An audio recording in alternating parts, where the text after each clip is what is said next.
só porque ela tá na internet, só porque você pode mandar uma mensagem pra ela, não significa que você deva.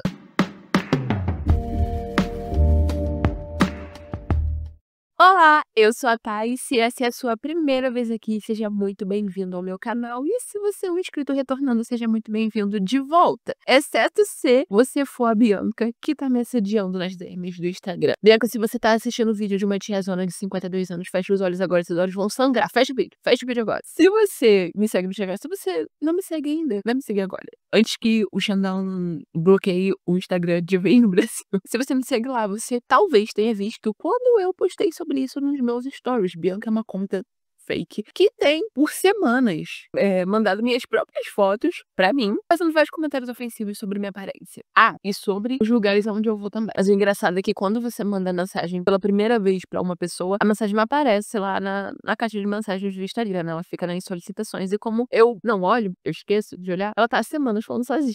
E assim, apesar de saber que das duas uma, ou Bianca é uma criança que ainda não aprendeu etiqueta social e cresceu nessa era das redes sociais e acha que é uma terra de ninguém, você pode falar o que você quiser pra qualquer pessoa, e ainda ninguém deu um esporro nela pra ela aprender, né? I feel the girl continua bem. Ou ela é uma pessoa adulta com uma autoestima provavelmente extremamente baixa, que vê em mim algo que ela não gosta de si mesma, e aí resolve me atacar como forma de se auto-atacar, né? Não consegue, sei lá, reconhecer isso em si mesmo. E se o som tá meio...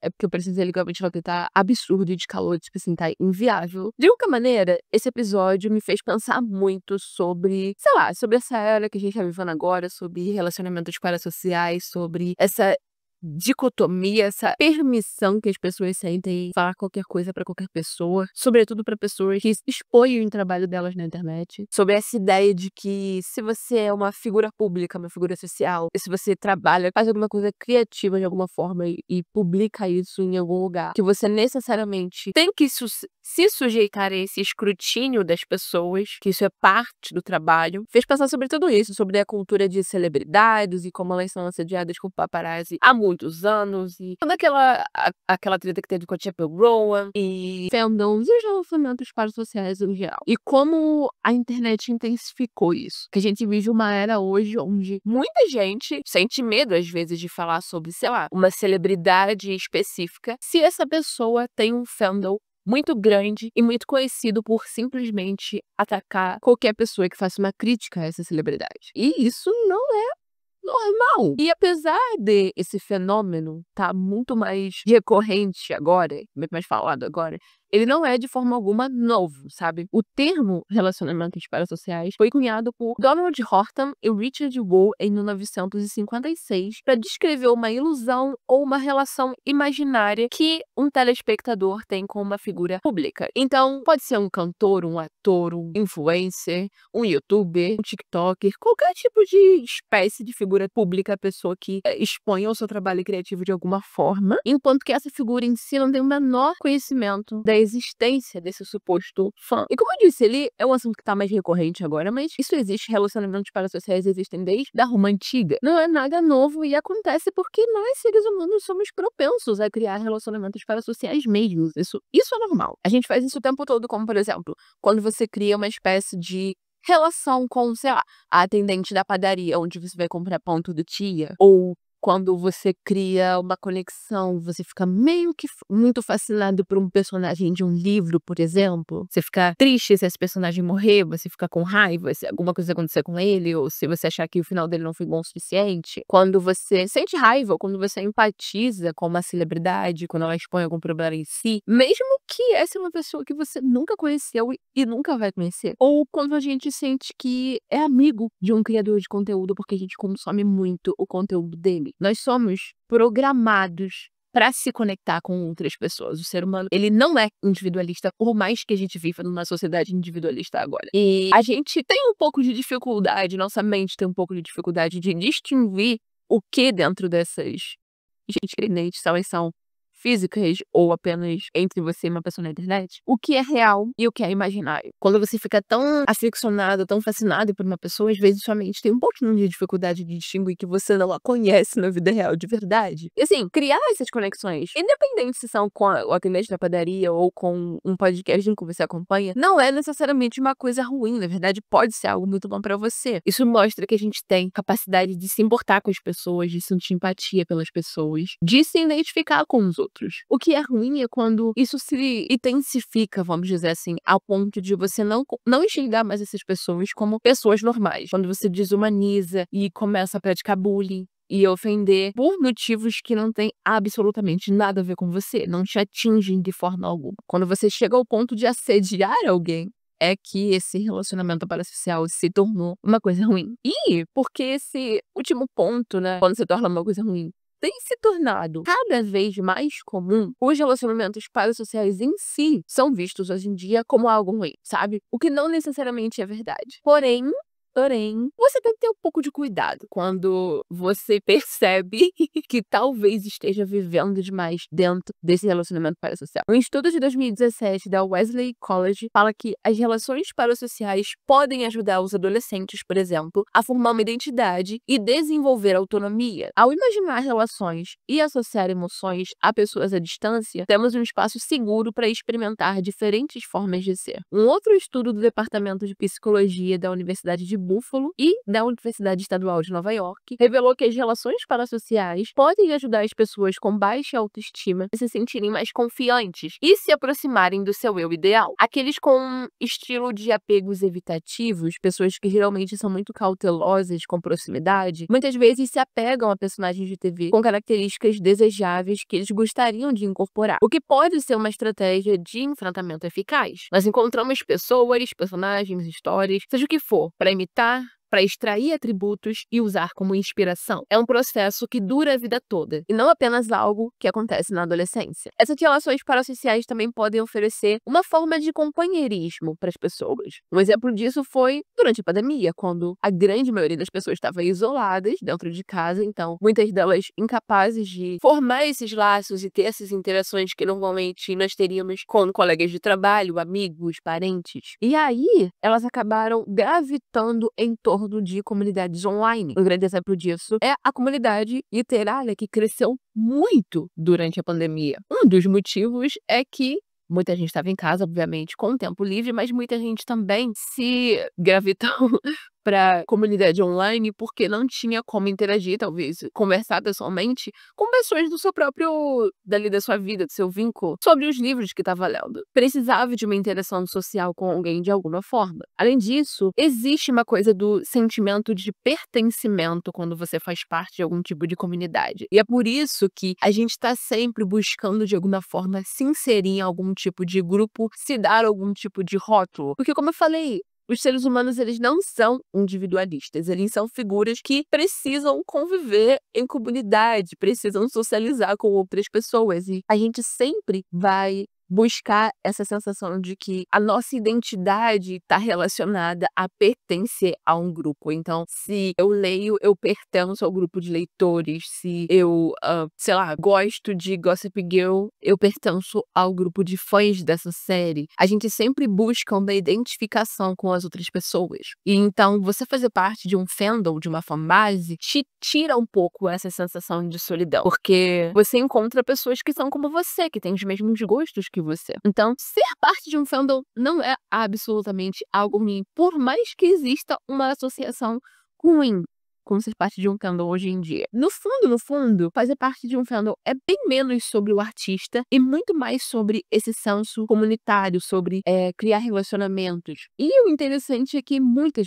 vezes já aconteceu comigo, eu já vi acontecer com várias pessoas, esses vínculos que você forma, eles sobrevivem, eles passam muito mais dessa afinidade por uma celebridade e começam a se tornar uma amizade verdadeira entre você e essas pessoas. Às vezes você conhece pessoas por causa de de uma celebridade ou uma série ou um livro em si, mas essa amizade cresce para além disso. E é esse o ponto positivo de participar de um fandom. Gayle Stiver, professora de psicologia da Universidade de Nova York, se dedicou à pesquisa sobre relacionamentos parasociais por décadas. E ela conta no artigo da Time que uma mulher que ela conheceu num show do Josh Groban tinha cerca de 50 anos e havia perdido recentemente o marido para uma forma agressiva de câncer. Essa mulher tinha certeza que a parte romântica da vida dela tinha acabado, mas ela finalmente percebeu que tinha qualquer dia um crush pelo Josh Groban. Ela não tinha a menor esperança ou ilusão de que os dois realmente fossem ficar juntos, mas ela disse a Gayle Stiver que a experiência a ajudou a perceber que ela era capaz de ter sentimentos românticos novamente. A Gayle Stiver disse: "Minha experiência mostra que, na maior porcentagem de casos, o impacto é positivo. É mais saudável do que prejudicial. As pessoas querem julgar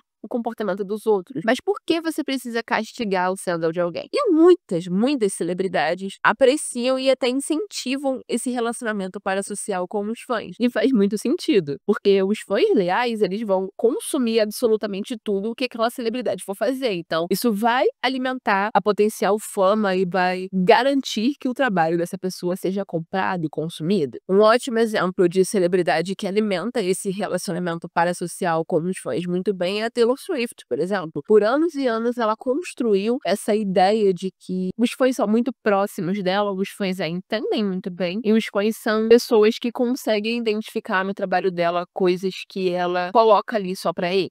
Os famosos easter eggs que ela coloca, N coisas que ela faz, e roupas, e músicas, etc. E isso é muito interessante de se analisar, porque criou uma relação de identidade muito forte com os fãs dela, então separa muito quem é fã de verdade dela de quem só aprecia a música dela eventualmente. Essa sensação de você ser um verdadeiro fã, de ter essa identidade de fã muito forte, traz um senso de lealdade muito grande ao artista. E, por sua vez, torna esse fã um grande defensor do trabalho da pessoa. É claro que esse senso de lealdade e de defesa muito forte que os fãs têm é que, quando exagerado, que muitas vezes pode se tornar problemático. E aí, quando a gente vê fãs atacando as pessoas e fazendo doxing, mandando essas pessoas tirarem a própria vida, etc e tal, às vezes por comentários muito simples, muito, sabe, que são facilmente de serem defendidos pela própria pessoa, pela própria celebridade que é sua fama, dito comentário. Ou que nem atinge essa celebridade direito. Quando a psicóloga Zinzu Bernice colaborou com os atores de Supernatural no livro Family Don't End with Blood, Cast and Fans or How Supernatural Has Changed Lives, ela ficou surpresa com a ênfase deles nos benefícios emocionais. Eles falaram sobre ter esse sentimento incomum de apoio que permitiu arriscar e fazer coisas que de outra forma não teriam feito. Um ator foi encorajado a começar a atuar como cantor. Outro membro do elenco disse a ela que os seus fãs o ajudaram a superar a ansiedade e ideais suicidas. Saber que ele tinha o apoio de uma comunidade que o aceitaria mesmo quando ele estava lutando contra a depressão foi parte do que literalmente salvou a sua vida. Apesar de sermos seres não individuais, nós vivemos num mundo muito solitário, as pessoas estão muito sozinhas, a solidão é muito forte hoje em dia. Muitas pessoas não têm amigos, muitas pessoas nunca às vezes nem se relacionaram romanticamente ainda. E, porque não somos seres solitários, essa energia, essa necessidade de socializar, de interagir, ela precisa ir para algum lugar. Então, muitas vezes, para essas pessoas principalmente, criar esses relacionamentos parasociais é uma forma de extravasar essa energia acumulada. E pode ser também uma maneira de praticar esse companheirismo, se essas pessoas têm dificuldade de criar uma amizade, de encontrar um parceiro romântico, talvez. E isso é bom, desde que você sempre perceba a diferença entre o imaginário e a realidade. E que esse relacionamento parasocial não se torne uma obsessão, que você eventualmente transite tudo que você aprendeu para um relacionamento real, com uma pessoa real. Não que a celebridade não seja uma pessoa imaginária, mas o relacionamento que você acha que tem é. Então, pode ser um bom método, por exemplo, para pessoas que têm dificuldades de confiança, problemas de intimidade, problemas de conexão. Porém, existem situações onde isso passa de ponto, onde essas relações começam a se tornar tóxicas. Por exemplo, quando começa a interferir no seu dia a dia. Quando você, sei lá, tá tão obcecado por essa figura, essa atriz, ator, cantor e tudo, não seja o que for, que você opta por passar mais tempo esperando o conteúdo dela sair do que sair sair com um amigo ou fazer uma outra coisa, por exemplo. Quando isso te causa estresse, por exemplo, quando você tá constantemente brigando na internet pra defender essa pessoa, ou brigando com essa pessoa na internet, ou brigando com o fã de uma outra pessoa que por algum motivo tem uma treta com essa cantora que você gosta na internet, ou brigando com uma pessoa que fez um comentário sobre artista que você não concorda, ou sobre um álbum, uma música que você acha maravilhosa e essa pessoa não gostou. Quando a figura em si exerce algum tipo de controle, manipula você de alguma forma, te influenciando a fazer coisas que você não faria se você não acompanhasse ela, como, sei lá, gastar todo o seu dinheiro em um produto, ou influenciar, às vezes, um pensamento político que você não teria se você não tivesse acompanhando essa pessoa. E especialmente é tóxico quando se torna uma obsessão, uma ilusão. Quando você não consegue mais perceber que essa relação que você tem, ela é unidirecional. É só você para essa figura pública. Essa figura pública não te conhece. Aí que já não é mais saudável. E é aí que você já não consegue mais tirar algo positivo disso. E é aí que muitos problemas que a gente vê hoje em dia surgem. A atriz Ivana Lynch, que interpretou a Luna Lovegood nos filmes de Harry Potter, diz que as mensagens que ela recebe dos fãs são frequentemente prefaciadas com a suposição de que ela nunca vai ver essas mensagens. Eu acho que às vezes as pessoas com plataformas ou públicos maiores têm um nível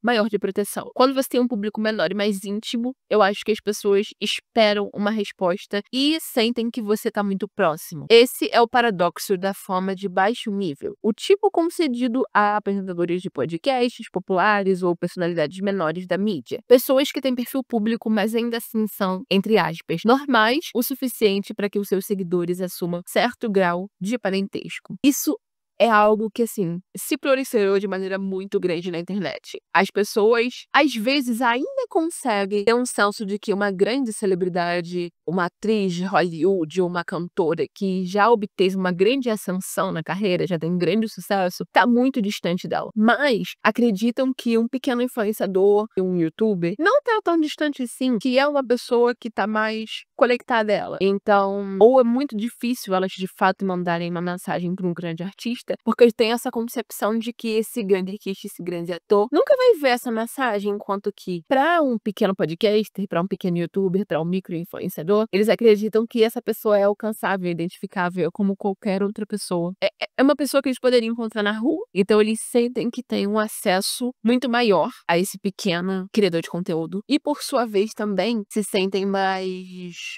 no direito de dar as suas opiniões sobre essa pessoa. O que eu acho que as pessoas às vezes têm muita dificuldade de entender é que você produzir um trabalho, por algum motivo, ele é exposto ao público online, não necessariamente significa duas coisas. Não necessariamente significa que você automaticamente busca fama por esse trabalho. É claro que muitas pessoas buscam, mas não tá intrinsecamente ligado. E também não necessariamente significa que essa pessoa está se sujeitando a absolutamente tudo que esse público pode fazer com ela. Quando uma pessoa coloca o trabalho dela online, seja uma música que ela produz, um vídeo que ela criou, um livro que ela escreveu, a única coisa que ela está sujeitando a críticas e ao escrutínio do público é o trabalho. No entanto, muitas vezes, esse dito público, seja de pessoas que são fãs dessa pessoa, dessa figura, ou qualquer outra pessoa que tope com o trabalho da figura online, acreditam que não é só o trabalho que está passível de análises e críticas, mas a pessoa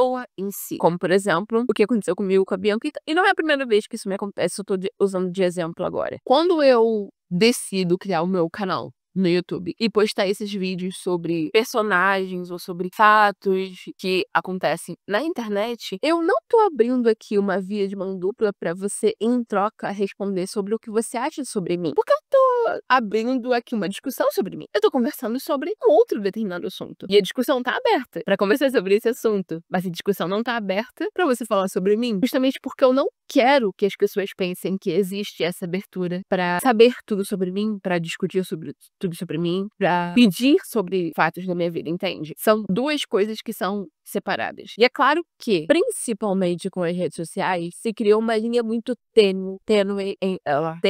se criou uma linha muito tênue entre o que o criador de conteúdo, o influenciador em si, permite que se discuta sobre a vida dele ou não, o que a gente pode discutir ou não, porque a carreira de muitos está intrinsecamente ligada a postar coisas sobre a sua vida. Então, necessariamente, as pessoas se sentem no direito de apontar e criticar e falar coisas sobre a vida e sobre as decisões pessoais dessas pessoas. Então, eu entendo que, às vezes, é tênue e é confuso sobre o que a gente pode comentar ou não. Em geral, eu parto do princípio de que eu falaria isso diretamente pra essa pessoa se eu a encontrasse na rua. Eu falaria isso diretamente pra essa pessoa se ela estivesse na minha frente. Se não, eu também não falaria isso pra essa pessoa na internet. Eu acho que muitas das vezes as pessoas que fazem todos esses comentários ofensivos, dessas críticas, e mandam os outros se matar, e ofendem a aparência, e julgam, sei lá, se a pessoa ficou grávida, ou se a pessoa não quer ter filho, etc e tal. Elas se sentem muito protegidas pelo fato de estarem online. Mas jamais teriam essa coragem de fazer ou falar as mesmas coisas na vida real, se encontrassem com essa figura pública na vida real, entende? Muitas vezes, se encontrassem com essa figura pública real, a única coisa que elas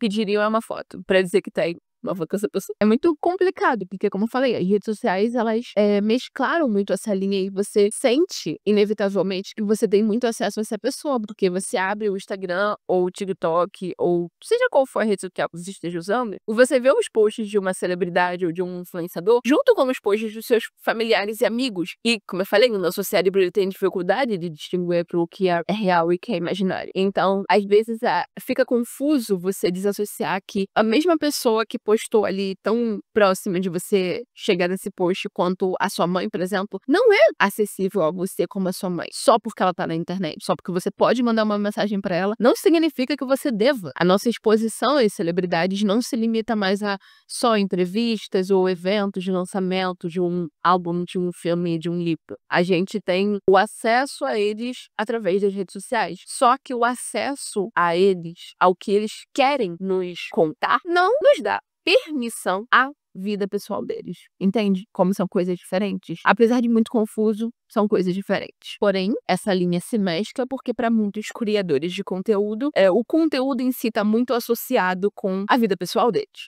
A relação parasocial são necessariamente um subproduto do trabalho deles. No exemplo que eu dei da Taylor Swift, por exemplo, ela criou uma identidade muito forte dentro dos fãs dela e um relacionamento parasocial muito grande com esses fãs. A ponto de, muitas vezes, ser muito ela em si. Em muitas ocasiões, os fãs cobram dela coisas que talvez fãs de outros artistas que não têm um relacionamento parasocial tão grande cobrem dessa pessoa. Essa relação que ela criou dos fãs acabou virando um subproduto do trabalho dela.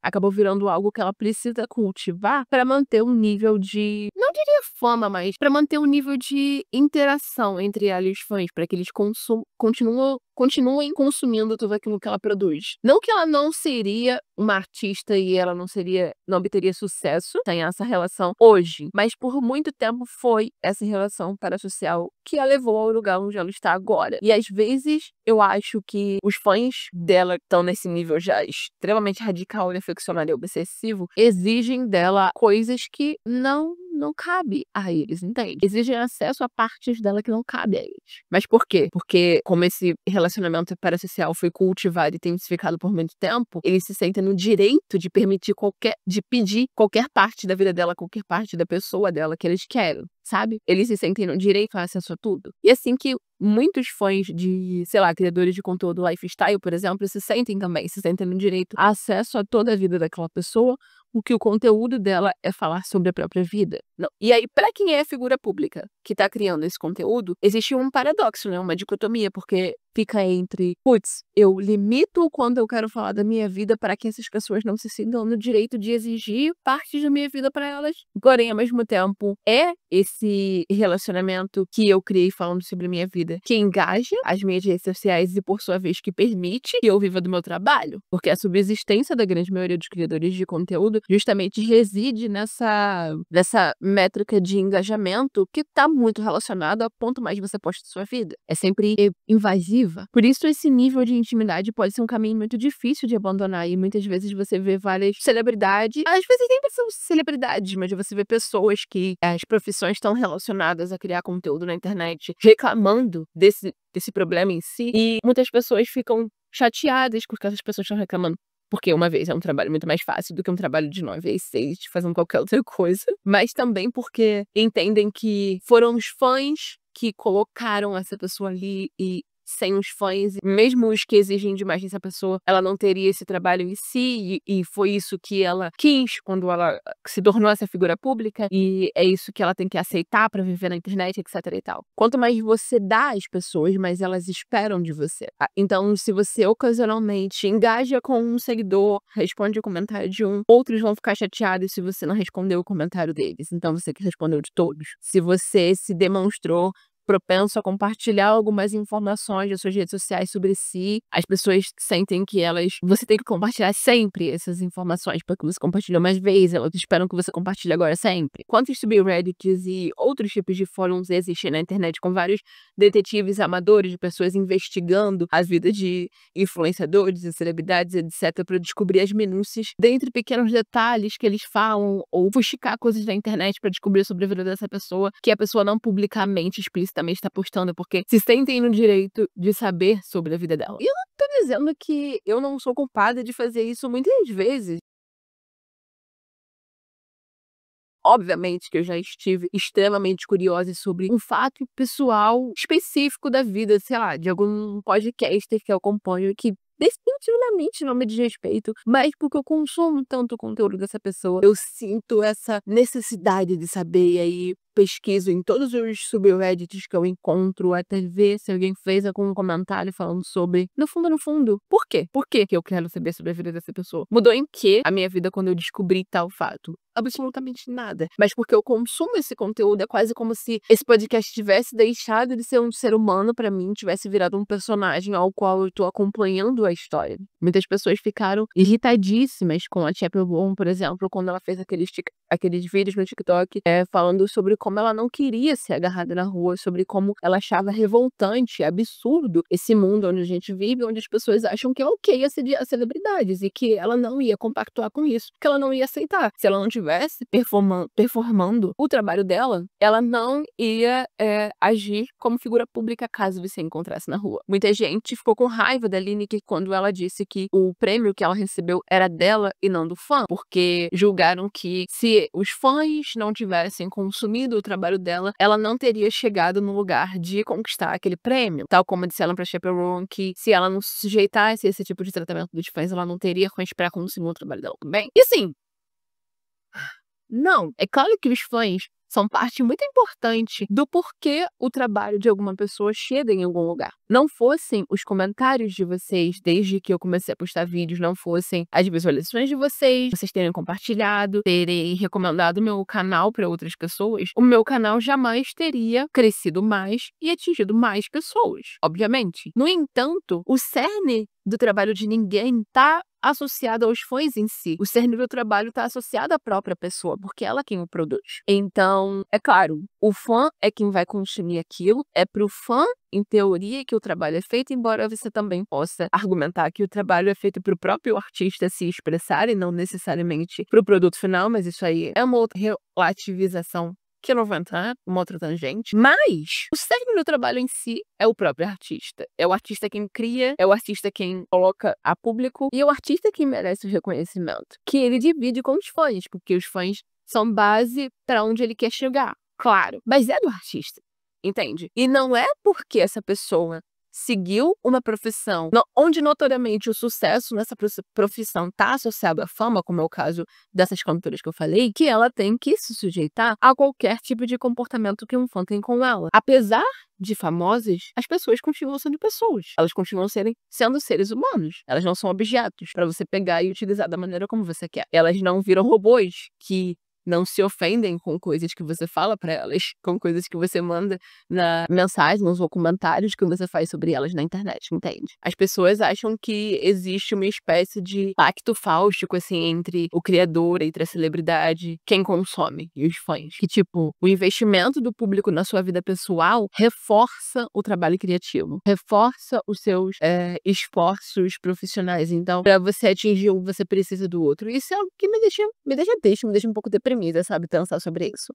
E isso é muito difícil, porque apesar de eu querer construir essa comunidade, apesar de eu querer que você se sinta em casa nos meus vídeos e que quando você comenta você vai ser respondido e é uma conversa, é uma interação, é um bate-papo entre nós, eu também não quero que qualquer pessoa se sinta no direito de fazer o que a Bianca fez, por exemplo. E é muito difícil, porque a gente não tem controle da internet, entende? Quem coloca a sua cara, o seu trabalho, acaba se tornando muito vulnerável. E é isso que... E se você nunca fez isso, se você nunca expôs nada na internet, vamos dizer assim, nenhum tipo de trabalho, você nunca vai entender essa sensação de vulnerabilidade que quem expõe sente. Porque parece ser algo muito supérfluo pra quem nunca fez e só tá ouvindo. Em seu artigo Praying at the Altar of the Stars, de 2006, David Giles e John Meltby classificam os relacionamentos parasociais em 3 categorias: entretenimento e social, intenso e pessoal e limite do patológico. E o elemento primordial que diferencia as pessoas entre essas categorias é a quantidade de controle que você tem sobre os seus sentimentos. De acordo com Giles e Meltby, a maioria das relações parasociais cai na esfera do entretenimento. E é quando você gosta de alguma celebridade, você acompanha ela nas redes sociais, porque, sei lá, você acha essa celebridade atraente, bonita, você gosta do que ela faz, do que ela participou de algum reality show, você gostou, ela faz música e você gosta. Não, qualquer motivo, você interage com o conteúdo dela e com ela de alguma forma. Tipo, você segue ela nas redes sociais, você participa de um fã-clube, você às vezes vai no Reddit e olha um subreddit que posta informações sobre ela, você assiste um vídeo no YouTube falando sobre a carreira dela, por exemplo, você escuta um podcast falando sobre ela ou qual ela foi convidada, esse tipo de coisa. Talvez você fofoque sobre algum escândalo que ela participou, como seus amigos, mas ainda é tudo saudável, ainda é tudo muito natural. Você vive a sua vida normal. Se por acaso algum dia essa celebridade sumir da internet, você vai sentir falta por uns dias, mas depois você vai esquecer, sabe? Porque você sabe que você realmente não conhece essa pessoa em questão, ela não é necessariamente parte da sua vida, mas é divertido saber sobre ela, é divertido consumir o conteúdo, é divertido às vezes fofocar. É só isso, só entretenimento. Já a segunda categoria, intenso e pessoal, é descrita como sentimentos intensivos e compulsivos em relação à celebridade. Em um relacionamento parasocial intenso, você entende que o relacionamento não é real, mas também não tem total controle dos seus sentimentos pela pessoa ou personagem em questão. Então, já é aquele nível da pessoa que, apesar de saber que não conhece tal celebridade, se sente no direito de ir lá e comentar sobre algo pessoal. Ir lá e comentar que achou ridículo o corte de cada um que ela fez. Ir lá e comentar que não aceita que ela tenha terminado ou que ela tenha começado a namorar com tal pessoa. E na DM da celebridade, da figura pública, falar alguma coisa. Ou o tipo de fã que tá lá no Twitter discutindo com fãs de outra celebridade porque esses fãs disseram que a fase dele é melhor do que a sua fase, etc. São pessoas que têm as notificações ativadas pra ver tudo que essa celebridade posta, tudo que o fã-clube dessa celebridade posta pra pegar qualquer atualização, que tá sempre lá nos fóruns, e talvez ela mesma tenha criado um próprio conta pra falar da celebridade em si, e ela não consegue passar um dia sem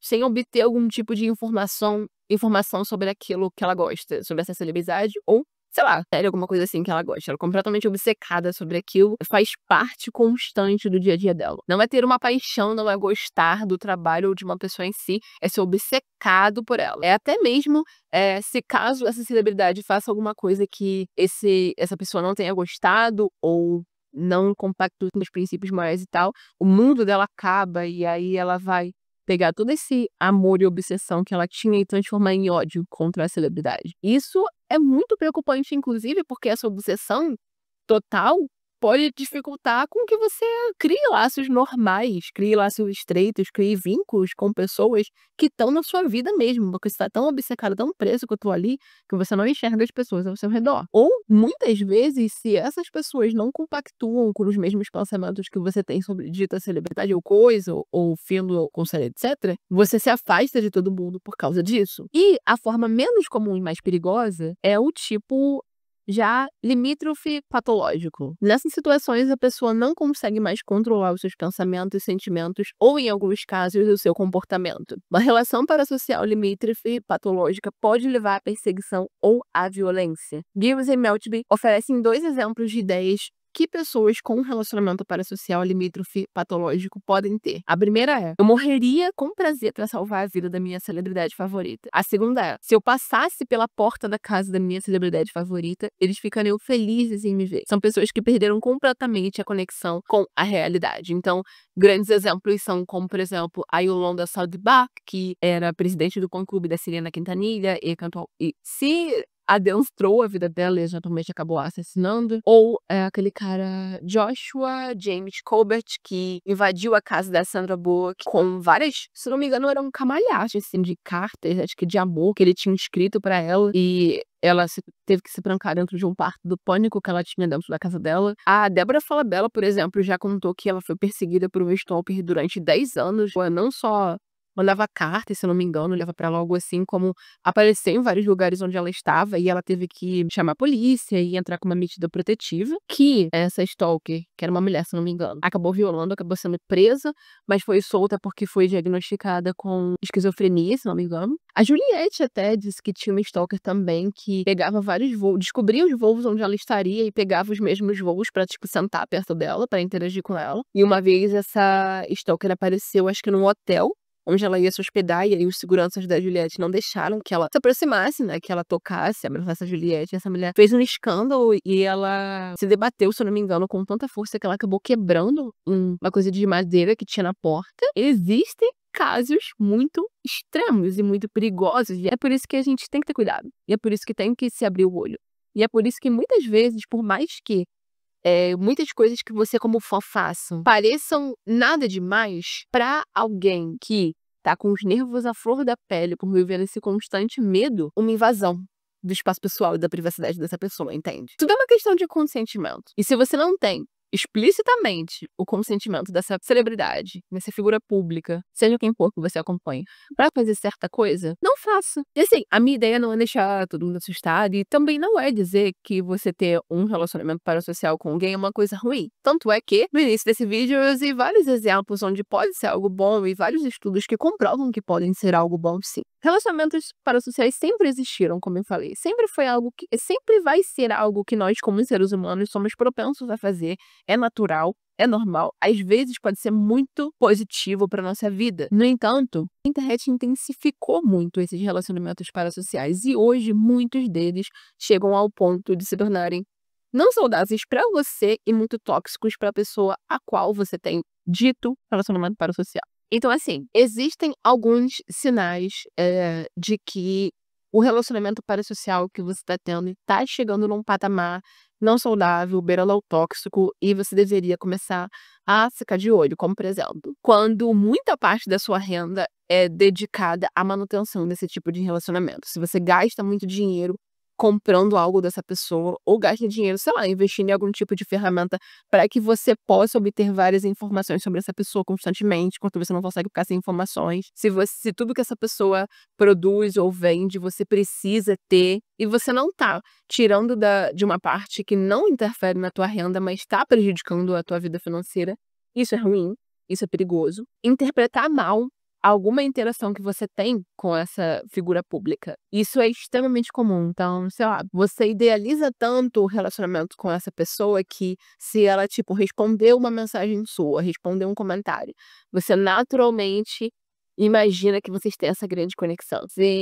Tipo assim, você idealiza tanto o relacionamento que você tem com essa figura, essa pessoa, que se ela, sei lá, por um tempo respondeu vários comentários seus ou respondeu toda a mensagem que você mandou, todas as vezes que você respondeu a um story dela, ela interagiu de volta. E aí você começa a criar essa idealização de que ela te conhece. E ela sempre vai te responder, porque você já tá passando de fã pra amigo dela, pra conhecido dela. E aí, depois você encontra essa pessoa num evento e ela te reconhece ou te trata bem. E aí você entende que você é muito mais próximo dela, muito mais conectado com ela do que os outros fãs, sabe? Você é mais especial, ela te conhece. Já começa a passar por um caminho aí burlando a linha do real e do imaginário. Às vezes ela só tá te tratando bem porque você parte do trabalho dela ser empática, ser comunicativa com os fãs, tá bem? Um outro sinal ruim é quando você tá discutindo na internet por causa dessa figura pública, sabe? Sei lá, qualquer coisa ruim que alguém fale sobre isso que você gosta parece um ataque pessoal a você. Quando você não aguenta ver alguém falando mal da sua celebridade. Quando você simplesmente já perdeu a capacidade de ver um comentário ruim sobre ela e continuar passando para outros posts ali no Twitter, por exemplo. Você precisa que o mundo saiba o quanto aquela celebridade é boa. Você não aceita que alguém não enxergue o quanto ela é maravilhosa, o quanto ela construiu XYZ, o quanto o trabalho dela é isso e aquilo e tal. É uma necessidade intrínseca de você se estressa, você sente raiva, você sente ódio, às vezes você talvez até tenha ido no DM de algumas pessoas desejar que ela já passou do ponto. Tá na hora de dar um tempo. E assim, se você se identificou com alguma dessas coisas que eu falei, talvez seja a hora de você parar, como eu falei, com esse relacionamento. E é muito mais fácil falar do que fazer. Então, uma coisa mais simples pra você pode ser, por exemplo, ou se abster das redes sociais por um tempo, mas talvez se isso não for possível, pelo menos bloquear essa pessoa por um tempo. Não vê-la, não consumir conteúdo, não ver mais, não tentar esquecer um pouco da existência dessa pessoa ou desse objeto de obsessão que você tem, seja o que for. Vai passar um tempo com as pessoas que estão de fato na sua vida, vai passar um tempo com a sua família, com seus amigos. Sai um pouco, vai à praia, vai no petreiro, vai ler um livro novo. Fortaleça os relacionamentos que de fato são reais na sua vida e que são próximos de você. Porque muitas das vezes os relacionamentos parasociais começam a se tornar não saudáveis, começam a se tornar tóxicos, justamente porque as nossas conexões reais estão fracas, porque a gente tá sentindo falta dessa interação social. Só que ao invés de criar interação social, acaba colocando toda essa energia nessa obsessão que a gente numa obsessão. Mas, muito principalmente, considere falar com um terapeuta, considere buscar, quem sabe, uma ajuda profissional, imparcial, sobre esse assunto. Tal como relacionamentos reais, relacionamentos parasociais também terminam. Às vezes porque a sua celebridade falou alguma coisa que contraria os seus princípios, às vezes porque, sei lá, essa celebridade infelizmente faleceu porque ela sumiu da internet para de produzir conteúdo, porque ela fez algo abominável que você não consegue tolerar, foi condenada por algum crime, algo do tipo. E existe o luto do relacionamento parasocial e é importante entender que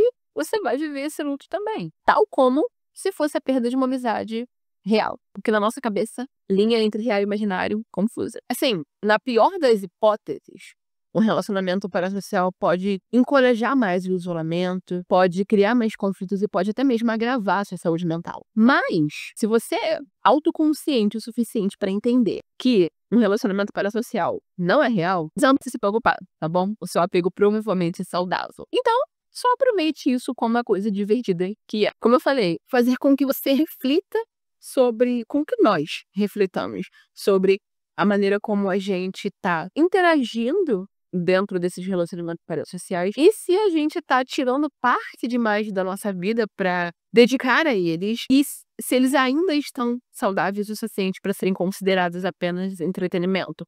E também para salientar, para falar sobre essa ideia que as pessoas, muita gente tem na internet, de que você tem permissão para falar para as pessoas absolutamente o que você quiser. Isso não existe, você não tem.